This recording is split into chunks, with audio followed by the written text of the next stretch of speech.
Welcome back po mga kagarads. Sunod lumapas ang pagpuan ng lingkod.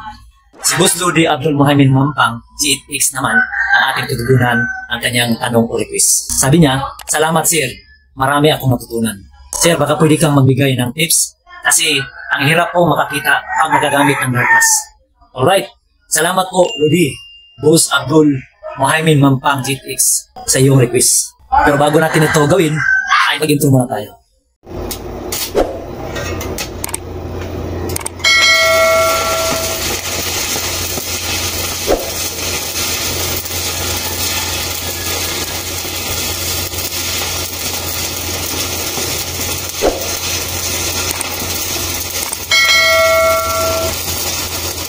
Sa mga baguhan pa lang sa channel ko at kung ikaw ay naghahanap ng building tutorial, ang Bruce Hall Garage ay sakat po para sa iyo. I-subscribe nyo lang, i-like, at i-click yung notification bell para updated po kayo sa mga susunod pang mga video tutorial. Kung may katanungan po kayo o request, i-type nyo lang dyan sa comment section sa baba. At sisikapin ko pong gawa ng video katulad nito bilang aking tugon po sa inyo. Maraming salamat po. So ito yung loads, yung mga technique ko. So naibigay ko sa iyo. Una-una, ganito. Yung electrode natin, ito, ay iganito natin, no? So, iganyan natin loads, no? Tapos, kapag nakaklose na yung Darklas natin o willing mass natin, hilahin natin yan dahan hanggang sa mag-contact yung metal ng ating electrode at saka yung welding material. At pag mag-contact yan, mag-spark na, magbigay na tayo ng arc gap. Okay? Ganito yung una. So, ulitin natin, iganito natin boss. Tapos, hilahin natin unti-unti hanggang sa mag-contact yung ating tip ng electrode at saka welding surface at bigay tayo ng arc-up at tuloy-tuloy na yun. Okay? So ganito yun. Dito loads, nalaganyan na siya. Una, tapos yung Darklas natin, i-close natin. So ganyan, close natin. Tapos hila kayo dandahan hanggang sa mag-spark siya. Yan. Ulitin natin. Ulit. Lagay natin pag ganun. Tapos, close natin yung Darklas. Close. Tapos, hila kayo dandahan. Hila, dandahan. Hila. Tapos, yan na.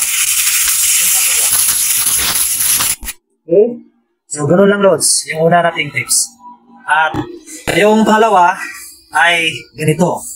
Ito ang ating, ito ating welding mass ay ating luwagan dito. Yung dalawa, ito.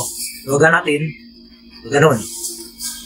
Tapos, itong ating electrode ay i-aim na natin kung saan tayo magwinang. Pag ganun. Okay? Kung naka-aim na yan, naka-ready na siya, i-ganon na natin ang ating welding mass.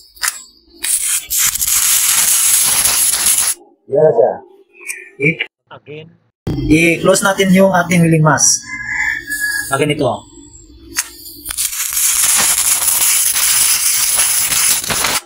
So, ganun lang.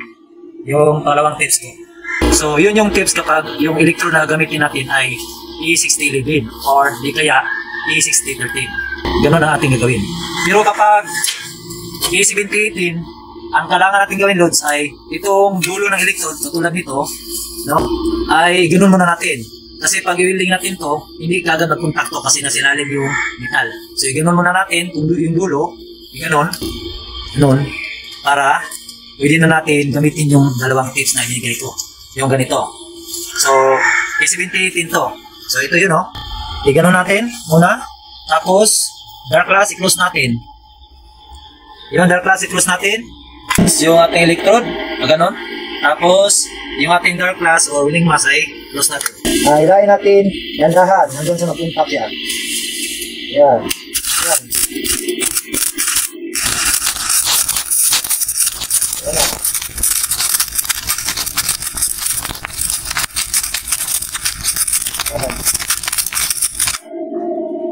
So, ito nga ay E7018.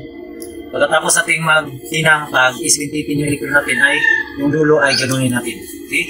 Para lalabas yung metal. Okay? Yung pangalawa, ganun. Tapos i-aim natin muna.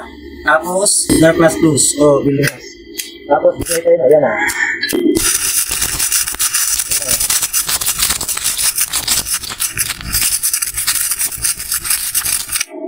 So, yan. Ang pinakamaganda talaga na i-recommend ko sa iyo na sa tips na binigay kong dalawa ay yung una. Itong ganito. I-wrap natin dyan, ganun. Nasabang na siya. At yung dark class natin ay i-close natin at pagkatapos ma-close ay dandahan natin itong ihilain hanggang sa mag-contact siya, yung tape na nag-recruit sa building materials. Okay? So, ganito. So, dandahan natin tuhot, tapos yan, contact na. Yan.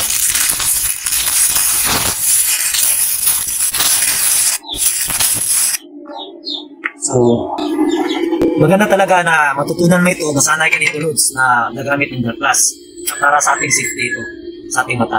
Okay? So, may experience kasi ako nito, dati, gumamit ako ng automatic darkening. Ito. Gumamit ako nito.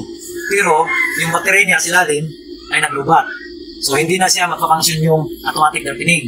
So, ang nangyari, buti na lang, yung may-ari ng bahay na ginawan ko, ay may traditional na welding mask na ganito, yung dark class. So, hindi ako nahirapan. Mas maganda talaga na masanay ka nito muna, yung traditional na welding mask. At saka, kung nasanay ka na nito at nakaipon ka na, ay recommend ko sa iyo na bibili ka ng automatic darkening katulad nito. No? Kung mamahalan ka nito, kasi mahal nga ito, kasi kasalit na yung ano niya, welding mask, ay pwede ka rin bumili na ganito. So, ikabit mo lang ito siya sa iyong welding mask na traditional. Kung yung itong dark class, tapos ikabit mo dyan. Ito nga yung naglubat. Ito na ginamit ko, ito. Sa trabaho ko, ito yung ginamit ko. Sinuot ko to dito. Tapos naglubat. Yan, nangingi ako ng dark class. Doon sa amo ko, sa pinagtrabaho ko. Pero yun, nagawa ko siya. Tapos ko siya. Okay? So, maraming salamat sa iyo, Lord. Sana ay tugunan ko yung request mo, katanungan mo. So, sana po ay nakabigay ko ng aral o value sa iba. At yun, maraming salamat po. At maraming salamat din po sa mga subscriber ko. A million thank you po sa inyong lahat, mga kabuso, sa walang sawa niyong pagsuporta sa aking channel. Lagi nyo lang tandaan, to sustain living, we must study, ask, and more practice. Hanggang sa muling mga video, salamat po.